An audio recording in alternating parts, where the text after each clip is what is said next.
Setting boundaries, life-changing ways to define your space. Setting boundaries is a very important aspect of life, but something that most people have difficulty with. What's the purpose of a boundary?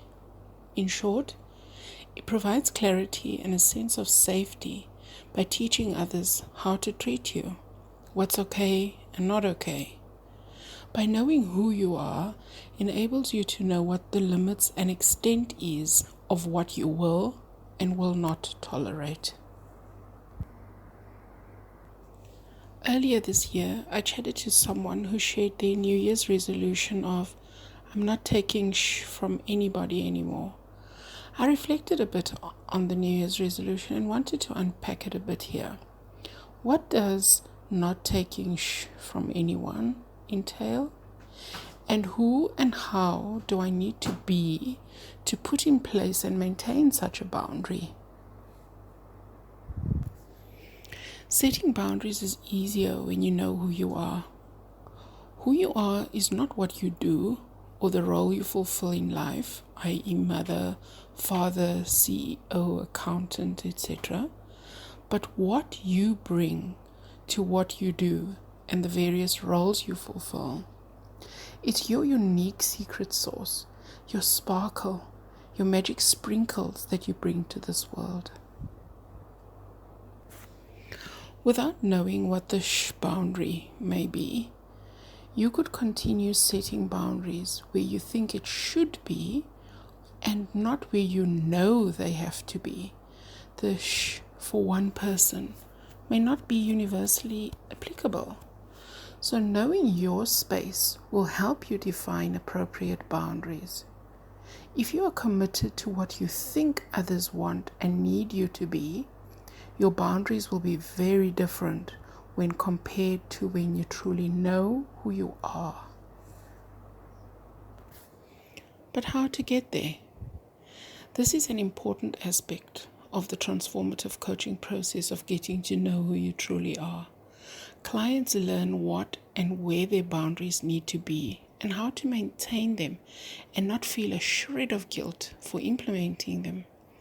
By standing up for yourself, you speak and stand in your truth without fear or compromise, allowing you to set boundaries with confidence and ease.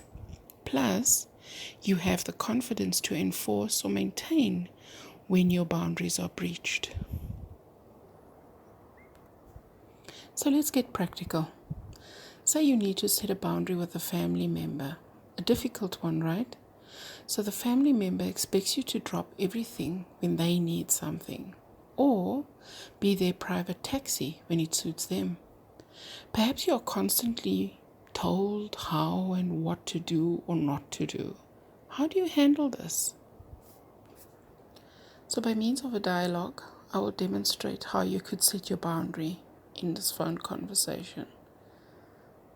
Family member: hi, I need you to drive me to the mall now to get groceries, please. You respond: I'd really like to help you, but right now is not convenient for me. I'm in the middle of something. I'm going that way after 3 p.m. today. I could pick you up then. The family member responds: I'm sure you can get back to it later. I'm desperate right now. And you respond: as I've said to you earlier, I'll gladly drive you a little later. The family member responds: but it's important to me right now. Is this how you treat your family?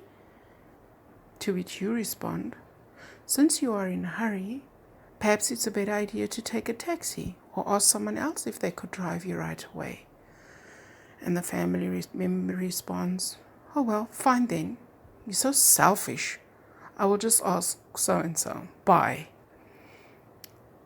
And you respond: sure. Let me know if you want me to pick you up after 3 p.m. Bye-bye. Based on that conversation, let's unpack the boundary and the rules of the boundary. Don't get caught up in the drama. You don't need to justify your answers or your position. Be firm, but calm. Don't give in on your terms. But as in this case, accommodating. Do not try to change them. Your turn. Why don't you get started?